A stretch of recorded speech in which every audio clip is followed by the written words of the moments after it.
This time, we are going to check orders, both from customers and made by the seller, for a range of dates. In the menu, Orders, we choose Reports. We can check by customer or by seller. We are going to do the query by seller.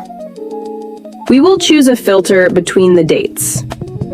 We will set it for the month of February, from February 1st to date, and generate our report. This report is exported to Excel, where we can make our calculations depending on our needs.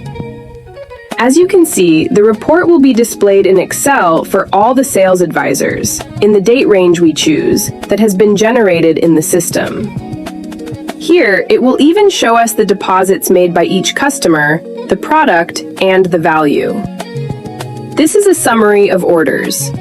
By date range, it can be by customer or by salesperson.